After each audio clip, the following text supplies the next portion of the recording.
you need is right here. All of your problems, yes, I'm aware.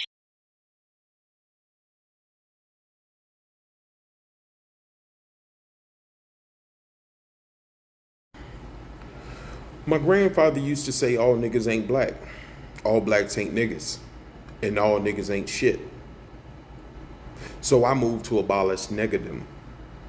Neggadom is the institution wherein people willingly and intentionally settle for being second class citizens in America who exert as little effort as possible to take care of themselves and those they are responsible for. Their primary concerns are self medication and making it appear as though they have more wealth than they actually do, and by doing so, they commit financial suicide. These niggas are as responsible for their oppression as are the racists who want to keep their feet on our necks. We must abolish neggadom. Since 1865, black people sacrificed their lives for having enough pride to strive and rise and coincide with racist oppressors while their basic human rights were being deprived.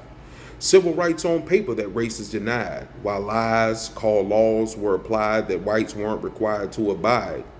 Blacks would be arrested, molested before being tried, and then prescribed hard time and rented to whoever paid the bribes. We sharecrop to eat and have places to sleep, to be impeded by shady contracts we weren't able to read. Countless racists on a regular basis in numerous cases use horror to physically and psychologically rape us and keep us in our places. The government may have labeled this conduct outrageous, but the racists laughed at that, turned around, and spat in our faces. In the 1960s, marches started, appealed to the wholehearted. The skeletons of our oppressors escaped the dark closets. The world responded. They put pressure on Congress. They had to turn on the racists and legally disarm them.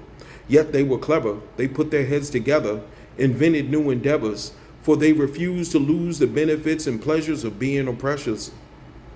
Some blacks got it right.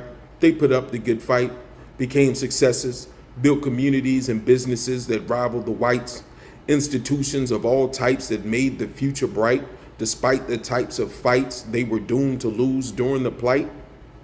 Yet, some sisters and brothers of color didn't attend muster. Clustered in cluttered ghettos, not much better than gutters, wallowing in poverty, hating ourselves and each other, fighting and dying over easy money, easy to oppress one another, because we see ourselves as niggas instead of sisters and brothers. I said, we see ourselves as niggas instead of sisters and brothers. The enemy's having a ball. The divided always fall. They instigate drugs and gang wars. Rappers tell us to flock to the call. Standing tall to a nigga means I got more than y'all. I ain't sharing at all. Fuck y'all. Watch me ball. They put guns and drugs on our streets and have the media blame us. Lock us all up because they can't legally hang us.